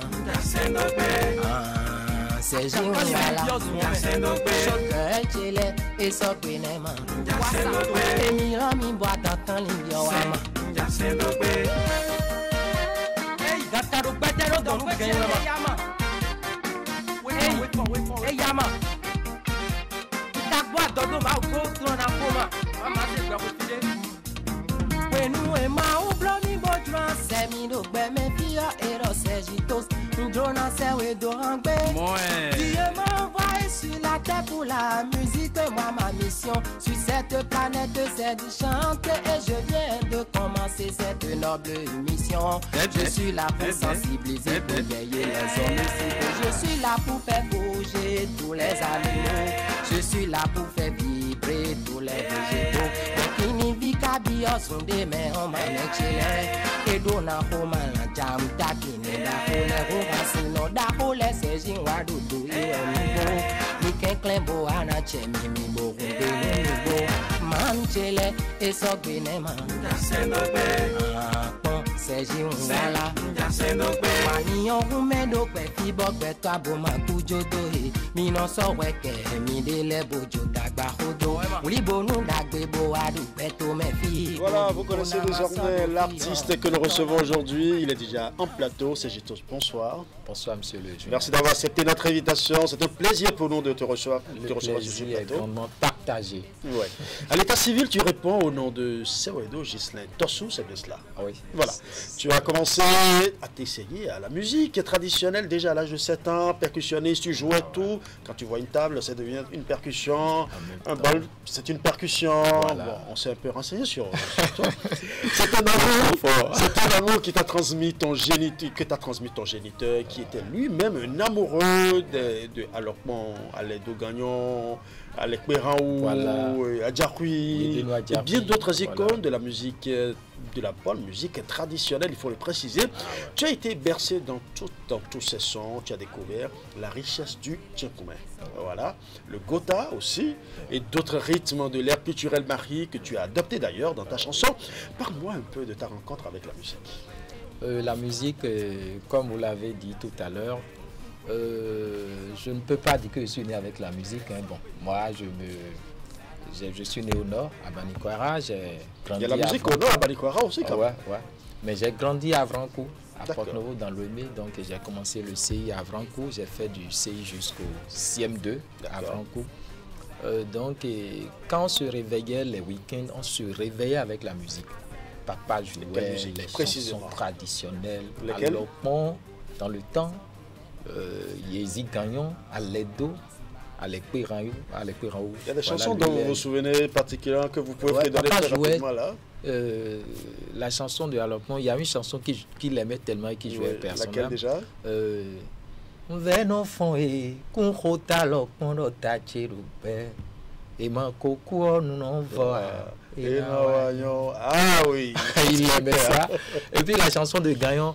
E madaloko binodo kabarada emede gbawanu mi omede na iwanu mi wagbenu mete marubine esedo bo me bino iwanu me anponwe ndomo undoji segbo. Il jouait aussi la chanson de Yedena Djakoui. Il avait chanté une chanson où il avait dit Djebo kombo Yedena Djakoui roteni adone gbeto jo agbe me fibo mamoyonu. Il y avait une chanson, il jouait tellement ça, les chansons du roi Lekperaou, les chansons de Papa Ledo. Donc les week-ends, nous on se réveillait dans la chanson en musique, puisque papa avait un grand poste. Et puis il mettait de la batterie, hein, de la voiture à l'époque. En ce moment-là, peu de gens savaient même les télés blanc-noir. Et les week-ends, les gens venaient dans notre maison, puisque papa sortait sa télévision. Donc il jouait la musique. Et puis moi, j'ai pris le goût. C'est ça. J'ai à force d'entendre. Voilà. Mais moi, je n'avais jamais vu la gourde traditionnelle qu'on appelle le gotha. Je ne l'avais jamais vu de mes propres yeux. Donc je jouais ça sur la table. Quand je vois même un bol, je jouais, le tam-tam. J'étais déjà percussionniste sans être en contact avec les instruments même de musique. D'accord. Et quand j'allais à l'école, quand on parle de chant, poésie ou chant, moi je ne faisais que chanter. Donc quand je dis chant, je chante et on me donnait mes maîtres me donnaient de cadeaux. Wow. Quand je quitte l'école aussi, dans la rue, je ne faisais que chanter. Et les grands m'appellent Petit Wadiranambo. Et puis je chante, on me donnait 25 francs. Je me rappelais, il y a un jour, un aîné m'a appelé, il dit Petit Wadiranambo, j'ai chanté. Et il m'a demandé si je peux composer moi-même ma propre chanson pour chanter. J'ai dit bien sûr. Il m'a dit ok de lui chanter ça. Je me rappelais plus bien de ce que j'avais chanté, mais j'ai composé, chanté sur le champ. Sur place là? Ouais, j'ai chanté. Il m'avait donné 500 francs. Wow. C'était les anciens billets larges. Ouais, les larges billets. Et j'ai caché ce billet jusqu'à classe de 4e dans le temps. Donc c'était un peu comme ça. Moi, et après, vous avez intégré un groupe Gbedo, je crois. Oui, Gbedo de Parakou, un artiste chanteur à qui je fais hommage parce que à l'époque, papa, à un moment donné, papa était contre à ce que je fasse la musique parce qu'il dit il faut que tu deviennes un cadre de ce pays, il faut que tu ailles à l'école. Quand tu vas te laisser faire la musique, tu vas devenir juste un délinquant et tout, et puis tu seras un délinquant dans la rue et on va dire l'enfant de Tosso Alphonse, un délinquant. Non, ça ne peut pas se passer ainsi parce que papa il faut les diplômes à tout prix. Papa fut directeur d'école, maman fut directrice d'école aussi, à la retraite, paix à leurs âmes. Donc du coup, en ce moment-là, j'étais allé à Parakou et quand j'étais allé à Parakou, j'ai eu le temps maintenant d'être libre parce que quand vous avez le bac à l'époque, à l'université, il faut aller soit à l'UAC ou à l'UNIP. Voilà. Donc j'étais allé là-bas et puis j'ai eu la chance de rentrer dans le groupe folklorique de Gbedo. J'étais le batteur principal. Et je suis resté là. Dans le temps, quand les artistes venaient, j'essayais d'échanger avec eux. À l'université aussi, je faisais partie des interprètes le groupe de musique de l'université. J'étais dedans, je faisais partie des... Dans cette période-là, quel est le souvenir qui vous revient le plus fort, là, actuellement, qui vous a le plus touché pendant que vous étiez en train d'entrer en contact avec la musique? Le souvenir qui m'avait le plus touché, c'est que je me rappelais un jour, j'avais composé une chanson à un artiste, puisque à l'époque, moi, je ne voulais pas chanter, comme je vous l'ai dit. Je composais juste des chansons aux artistes. Et quand l'artiste avait voulu chanter, il ne chantait pas. Il a déformé la tonalité de la chanson. D'accord. Je lui ai fait les reproches parce qu'un ami était là quand je lui apprenais la chanson. Il a dit, mais c'est pas comme ça que toi tu chantais. Il a gâté la chanson. Quand je lui ai dit ça, il m'a dit, ah, toi, tu crois que chanter devant le public, c'est facile? Une chose est de composer, mais une chose est de pouvoir chanter. Donc, quand il m'a dit ça, j'ai dit, mais moi, je vais essayer pour voir comment on chante. Je suis allé au studio, j'ai dit, je vais faire quelque chose, j'ai improvisé quelque chose. Et je l'ai fait. Et bizarrement, ça a pris. Ça a pris. C'est ça, ma mission, Mantiele. Et quand ça a pris, quand j'ai joué ça, le grand souvenir, c'est quand Canal 3 avait joué le clip la toute première fois. Je me suis vu à la télé en fait. Et j'étais vu à la télé, ça m'a marqué à jamais. Ça m'a marqué. J'ai dit, moi... Ah oui, c'est une dédicace pour Canal 3 quand voilà, même. parce que Canal 3 m'a vraiment poussé. Canal 3 m'a vraiment poussé depuis 2013. Et puis, voilà. C'est une année phare pour vous justement parce que c'est en 2013 justement que tu as lancé ton premier album dont tu parles tout à l'heure. C'est intitulé Ma Mission. C'est le clip qui est passé tout à l'heure. C'est d'ailleurs cet album qui a lancé complètement ta carrière. Et ce fut un véritable succès. Parle-nous un peu des coulisses de la préparation de cet album. Bon, comme je vous l'ai dit, cet album en réalité, c'était pas prévu comme album. C'était juste un coup d'essai. Et c'est comme ça, c'est parti. Et c'est comme ça que ça a pris. Et quand ça a pris, toutes les chaînes ont relayé à l'époque, le RTB, donc toutes les chaînes béninoises ont pris le relais avec Canal 3. Ouais. Donc c'est le moment pour moi de rendre hommage à toutes ces chaînes-là. Du percussionniste au chanteur, quel effet ça t'a fait? Du percussionniste au chanteur. Le percussionniste, c'est quelqu'un qui est souvent dans le groupe, il joue, mais il est souvent beaucoup plus en retrait, on ne le voit pas très souvent. Mais le chanteur, c'est lui qu'on voit, c'est lui la vitrine même de l'équipe, de l'orchestre ou du groupe. Et finalement, du percussionniste, tu te retrouves être la vitrine toi-même de ta personne, de ton talent. Qu'est-ce que ça fait subitement, ce changement? C'est un effet très fort et positif. Parce que d'abord, il faut avouer que quand vous êtes percussionniste avant d'être chanteur, c'est un grand atout. C'est un avantage parce que quand vous allez au studio, vous n'êtes pas que chanteur. Moi, j'ai un arrangeur qui me comprend très bien. J'en ai plusieurs d'ailleurs, mais mon arrangeur principal, c'est M. Zomaleto Robert, à qui je fais un hommage. Quand moi, je vais au studio, je dis, papa, je veux ci, je veux ça. Déjà, quand je vais avec ma chanson, le fait d'avoir été percussionniste me permet d'avoir déjà l'air. Le style dans lequel je veux chanter. Et je peux dire, je veux jouer. Moi, mais à des moments donnés, je joue. Je prends des instruments que je joue au studio. Je joue moi-même. Donc, ça me permet d'abord de tracer la silhouette de ce que je veux avant de pouvoir chanter dedans. Et ça vous permet aussi d'être plus rythmique, en fait. Parce que être percussionniste, il faut être rythmique. Ça, c'est clair. Et chanter, il faut pouvoir chanter dans la gamme et dans le rythme également. Absolument. Voilà. Et comme je l'ai dit à l'entame de l'émission, quand je faisais mon introduction, Sergitos chante les réalités de la société. Il a une hargne particulière, ça je précise, contre la méchanceté, la mesquinerie et la fourberie. Nous allons suivre un clip qui en dit long.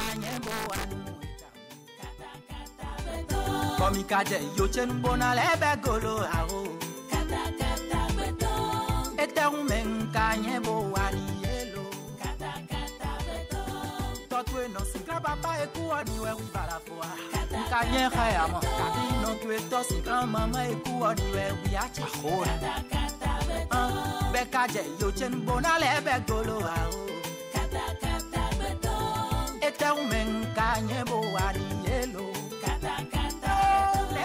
Kaja yochen bona leve golo kata kata beto eterumen kaemo aruta kata kata beto wake me fio me cho wedo wezu me to moema ivo mandero kefi ezombo no ya un fondo peche gobo no do campo do peche na yombe chaque jour que Dieu fait je me bats matin midi et soir pour subvenir à mes besoins assumer mes responsabilités concrétiser rêve banu banu folino de la no jeme gome raso beta ou de la ils font tout pour me détruire mais au grand jamais ils ne pourront pas ils riront avec toi et quand ils partiront ils penseront à ton malheur yenako nous rawe bona solo jenya to eleji mais yokai fie yokago siwe inondo lobo no jenya meton liji aiso moto vivio ajaro nukuche me awe ye nondo lobo no jeme gowe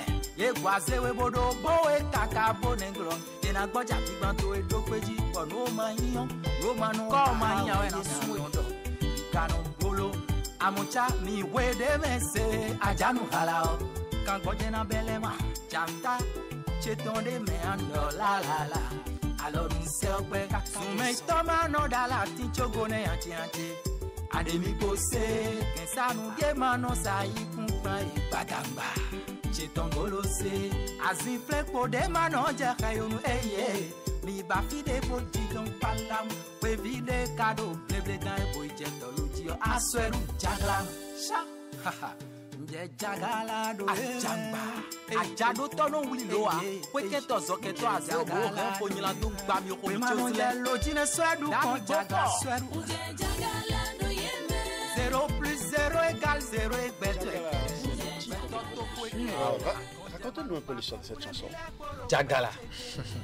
On dit Bueno Jello, Diono Gan, Sweb Jagala, Adjado Tono Uliwa. En fait, c'est comme le dit les grands, ce ne sont pas forcément des incantations, mais ce sont des proverbes. C'est ça. Bon, en fait, quand on parle de Jagala, c'est la méchanceté des hommes, de certains hommes, pas de tous les hommes, de certains hommes poussés qui m'ont fait chanter Jagala. Parce que j'ai fini par comprendre que le monde dans lequel nous sommes, il y a des hommes qui sont comme des hyènes en fait et qui ne veulent pas voir leur prochain évoluer.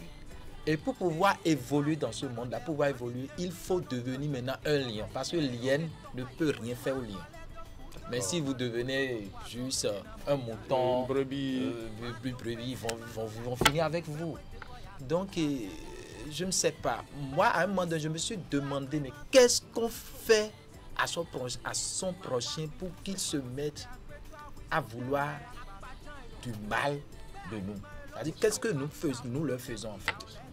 Et quand je me suis posé cette question, j'ai trouvé aucune réponse. Il n'y a pas de réponse. La réponse, c'est que tant que tu ne leur tends pas la main, tant que tu vis bien, tant que tu arrives à joindre les deux bouts, tant que tu es véhiculé, tant que tu t'habilles bien, tant que tu as une femme, tant que tu as des enfants, c'est fini. C'est que pour eux, c'est qu'il ne faut pas aller à ces étapes. La jalousie, les envies, les jalousies, la haine, la méchanceté, et toute forme de manigance, la calomnie, tout.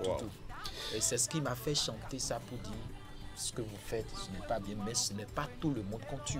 Jagala. Voilà, nous on est Jagala, on est invincible. Alors, soyons Jagala sur ce plateau. Et Sergito, ce n'est pas que chanteur, c'est aussi un enseignant.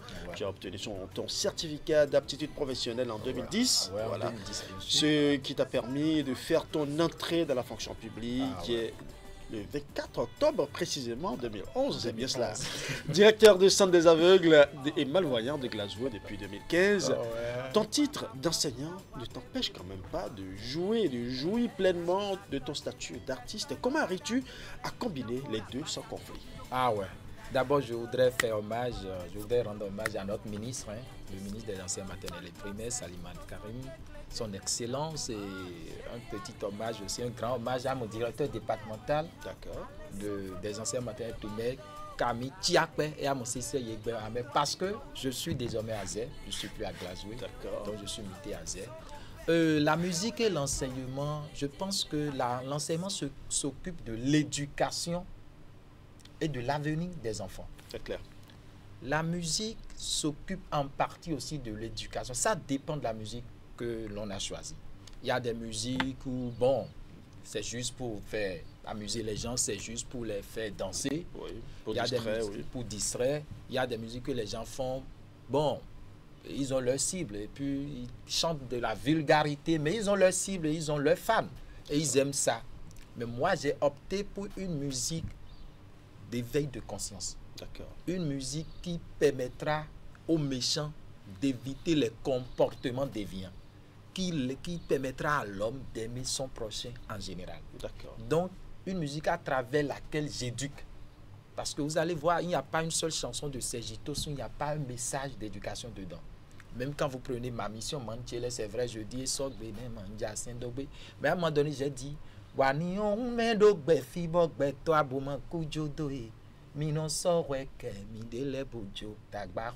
pardon. Voilà, le pardon. Le pardon. Donc, du coup, moi, j'ai opté pour éduquer. Donc, l'enseignement, la musique, l'éducation, ça se combine chez moi. Et ce qui est bien, c'est que je vais au boulot du lundi au vendredi. Samedi, dimanche, je vais vaquer à mes préoccupations d'ordre musical. Et le lundi encore, je vais encore au boulot. Donc, je ne suis pas infirmier, je ne suis pas ingénieur agronome, je ne suis pas policier pour être au boulot à tout moment. C'est pour cela que j'ai opté surtout pour l'enseignement. Je profite du petit repos des enfants pour m'occuper aussi de la musique. Ah oui, ça c'est intéressant. Et justement, quand vous parlez de la musique d'éducation, j'ai remarqué que Sergito aussi fait de la conscientisation dans sa musique à travers l'une des chansons que nous allons suivre à présent. C'est intitulé Les Léons, c'est bien ça? Léon. Les Léons, voilà. Les Léons, c'est quoi l'histoire derrière Les Léons? Parce que nous allons suivre le clip tout à l'heure. Déjà, il faut nous raconter l'histoire pour que le téléspectateur qui ne comprend pas fort puisse mieux comprendre ce que vous véhiculez comme message. Quand on parle de Les Léons, d'abord, je voudrais aussi profiter pour dire que, en dehors de l'enseignement, j'aime les hommes, j'aime la gestion des ressources humaines. D'abord, je suis un expert aussi en gestion des ressources humaines. J'ai un master en gestion des ressources humaines. Donc, j'aime voir un type de modèle d'homme parfait. D'accord. Bon, Léum Léum, c'est une chanson qui est plus adressée à nos jeunes sœurs. D'accord. Parce que vous savez, la puberté est une étape donnée dans la vie d'une fille surtout. Et à cette étape-là, si on n'arrive pas à rappeler nos jeunes sœurs à l'ordre, à les conscientiser, à les canaliser, elles font des choses et après elles regrettent. Donc l'élève, c'est les jeunes filles de 17 ans, 16 ans, 17 ans, 18 ans, quand on dit Léon, c'est-à-dire on la voit par ici, rapidement, et puis déjà elle est encore là-bas. Voilà. Léon, nous allons suivre par ici, par là. Quel est le message de Sagitos? Nous allons suivre le clip pour mieux comprendre.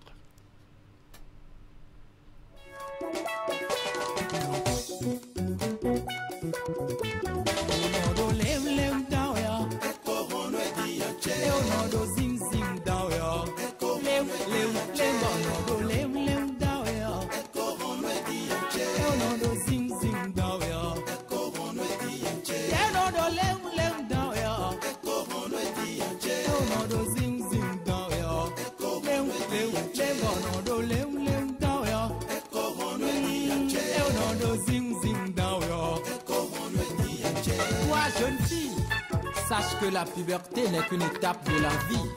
Sois posé, comporte-toi bien et préoccupe-toi de ton avenir. Tu as tout le temps pour t'engager dans les relations sexuelles.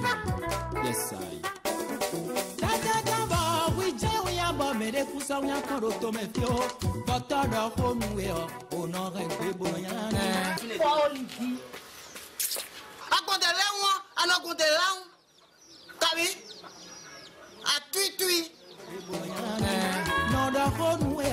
Onozui gbado wa wofo dada etan ezun pinpin mo etan ono sari egbon kati ami me leum ono bon le me bon sinsin be no rijesien palu do honu e ono rengbe bon ilo jan do honu e ono rengbe bon ilo kojo do honu e I love you no do forget bola do honu e je t'aime no do forget for dreams away for Audio no asawe, Webze way for Toyota no asawe, Honda cause way for 4x4 no asawe, Bono do sadi bon buvette le me ben no rije. Bono do life man. Ina si boise, as in wewe bono kikon.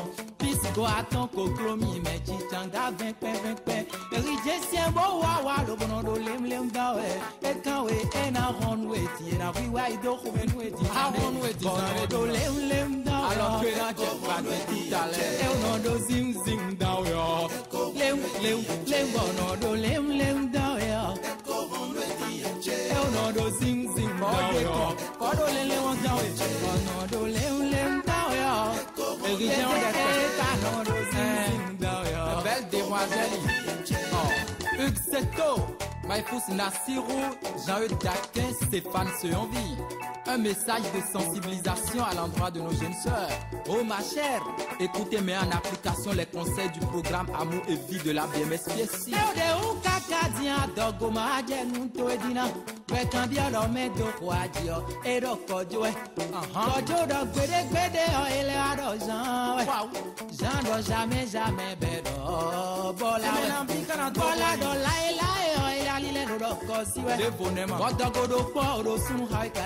Akande nou pinko de ou kakatia lote ma je gbaloa eroni mene mase on konye no aje nou meton eroni mene mase si je savais no akpeto e o non do le na e dion e ma ron we dina ke bono do le ka e mo kere ya ma loya i do te si da ton ko do sing down yo le che bono do le we I do on we o non do sing down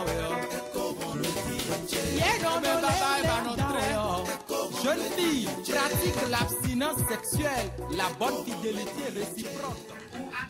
Le Léon, Une chanson de sensibilisation signée Sergitos pour rappeler à l'ordre ces jeunes filles en âge de puberté qui très souvent n'arrivent pas à être canalisées. Voilà. Eh bien, c'est un message fort qui doit être partagé dans tous les centres d'éducation, justement, pas seulement les collèges, tous les centres d'éducation. Eh bien, Sergitos, tu joues avec nous sur ce plateau. Déjà, plusieurs distinctions sont à l'actif du jeune chanteur que tu es.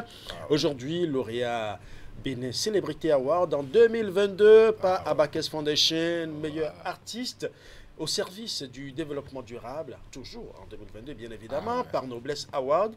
Meilleur titre, musique moderne d'inspiration traditionnelle masculine en 2020, finaliste de Conavab en 2018, meilleur artiste espoir Marie en 2015. Beaucoup de distinctions, je n'ai cité que quelques-unes justement ici. Beaucoup de distinctions. Comment entrevois-tu ta carrière dans les prochaines années? Dans les prochaines années, comme je vous l'ai dit, récemment nous avons eu à célébrer nos 10 ans de carrière musicale à la Casa de la Fiesta à Godomé. Et puis j'ai pu dire, d'abord je voudrais profiter pour remercier tous ces parrains-là, le ministère de la Culture, tous ces parrains-là qui ont pu nous assister, qui nous assistaient depuis 2013. C'est le moment de dire merci au président de mon fan club VIP, puisque j'ai un fan club. VIP, le commissaire Noël Canaro, il est le président. Et tous les autres, il y a quelqu'un qui m'a particulièrement parlé de toi, Gislain Stilagodji, qui nous a dit le grand frère, le manager du grand frère, la star, sinon l'icône est Gégé Lapino, qui je respecte, c'est son manager. Gislain Agodji, c'est un grand frère, voilà, que je respecte beaucoup. Un grand coucou, un big up à lui et à Lapino aussi. Il nous a fait une très bonne mention sur Sergitos. Il faut préciser que Gislain Stilagodji est le président d'honneur de l'amicale des jeunes managers du Bénin. Et là, il accompagne véritablement les artistes. Et d'ailleurs, il nous ouvre un large éventail des artistes béninois sur cette émission. Merci à lui. Et c'est grâce à lui que nous avons beaucoup d'artistes sur cette émission. Et ça nous permet de faire la promotion des jeunes talents béninois. Et pourquoi pas à l'international aussi. Quand les internationaux aussi viennent, nous les accueillons. Nous ne sommes pas xénophobes. Nous accueillons tous les artistes, que ce soit du Bénin ou d'ailleurs. Et Sergitos est toujours avec nous. Il y a une nouvelle qui va nous annoncer. Il lance aujourd'hui un nouveau clip ce dimanche 13 juillet 2025. Justement. Ah ben oui, tu as voulu nous le cacher, mais là je sors ça en direct. Il lance aujourd'hui un nouveau clip. Tu vas nous parler de ce clip parce que les téléspectateurs veulent véritablement savoir de quoi il s'agit. Nando Doudeji. Nando Doudeji. Voilà. Ça veut dire? Le titre, ça veut dire j'aurai la victoire. Je vais vaincre. D'accord. J'aurai la victoire. Nando Doudeji. Parce que nous sommes dans un monde où les gens font tout possible pour vous traîner dans la boue. Ils font tout possible pour vous arriérer, pour vous bloquer par rapport à votre évolution. Et moi, je dis Nando Doudeji. Donc, prophétiser la victoire. Le clip, c'est Nando Doudeji. À chaque fois que vous allez jouer ce clip, vous allez prophétiser la victoire pour dire, quel que soit tout ce qui se passera, moi, j'irai là où j'ai prévu aller. Voilà. Chers amis téléspectateurs, nous avons la primeur de ce clip qui sort aujourd'hui. Vous ne verrez ce clip nulle part ailleurs. Avant aujourd'hui, bien évidemment, nous sommes les premiers à passer ce clip. Voilà. Justement, Canal 3 va vous présenter Nando Doudeji sur. Bien voilà. Sergitos, Kamadali, Moula dormi ton les marins mi doté. Nando Doudeji. Nous mi ton les marins mi de l'eau verser sur le canal. Mi ton les marins mi doté. Nando Doudeji. Vos futilités ne bloqueront pas mon évolution. Ça jamais. Akuna mi ton les marins mi doté. Ta haine n'empêchera pas ma progression. Le silencieux puissant, Akosu innocent, PDG Flic Afrique Sarna. Enko décide Brahim Kodo Befio, Jem Kotundo, Nkotundo, Nkobaro Jene. Inodu si sabote mi broda, Timale Pado, Tajewe Bomido, Quagrinko Leuda, Gagaboto, Wemido Jiwenu, Hokelene.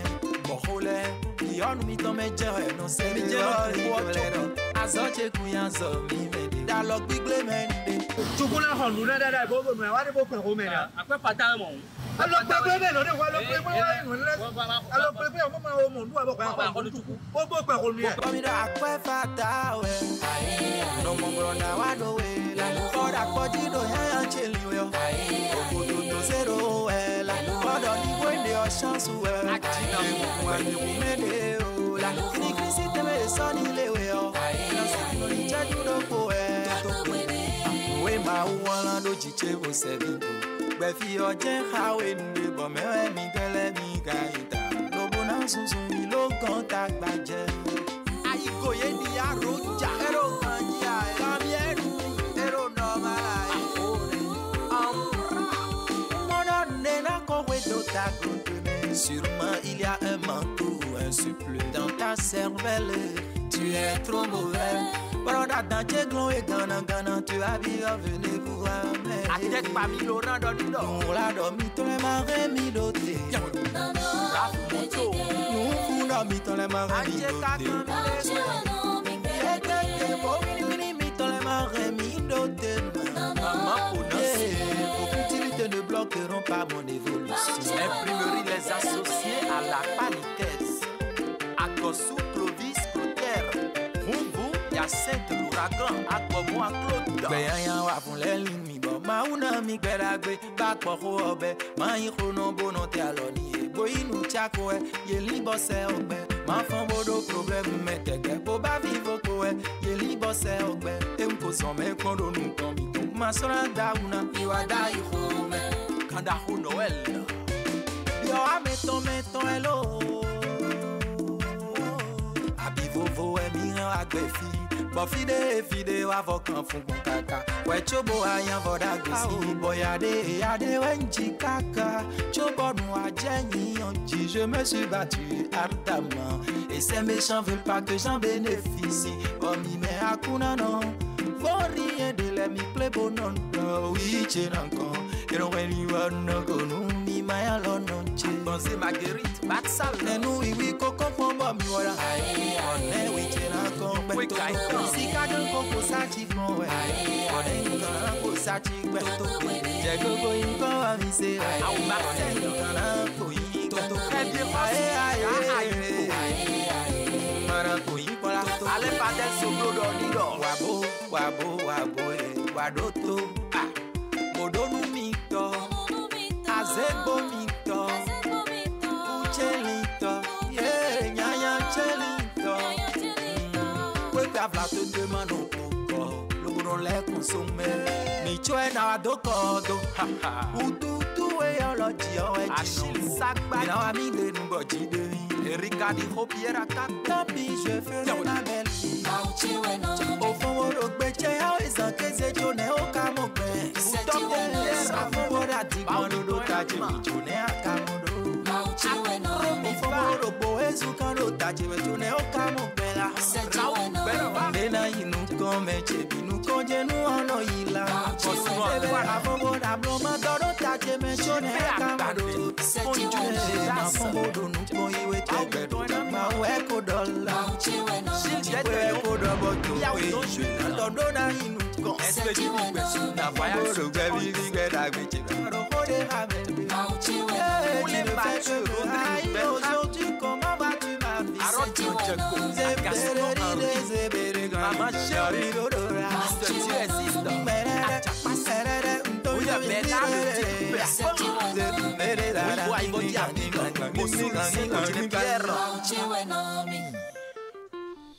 Nando Doudeji, un clip signé Sagitos, c'est Canal 3 qui a la primeur de ce clip et ce clip ne sera visible sur tous les réseaux sociaux qu'à partir d'aujourd'hui dimanche et la première diffusion c'est Canal 3 qui l'offre aux téléspectateurs. Merci à toi Sagitos pour ce plaisir que tu nous offres. Comme d'habitude.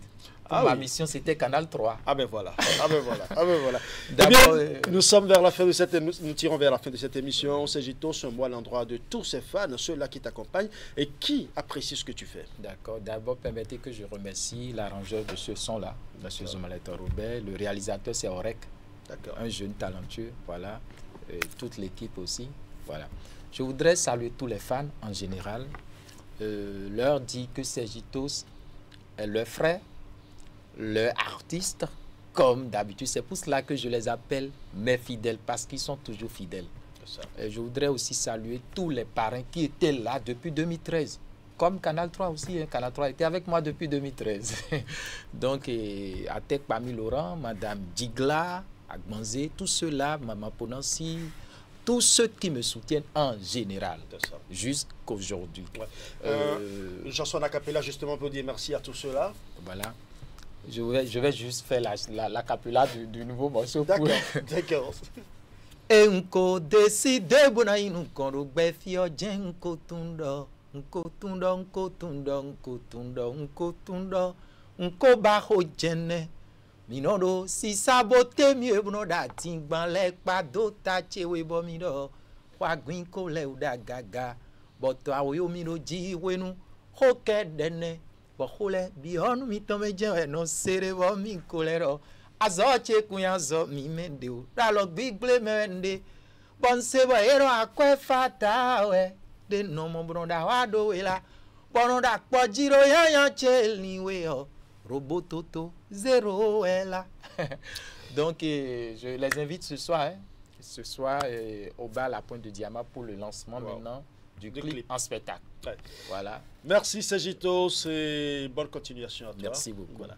Merci. Mesdames et messieurs, ainsi se referme le grand format de ce dimanche 13 juillet 2025. Tout le plaisir était pour moi de rester en votre compagnie. Merci à toute l'équipe technique qui m'accompagne. Bon dimanche à chacun et à tous. Portez-vous bien.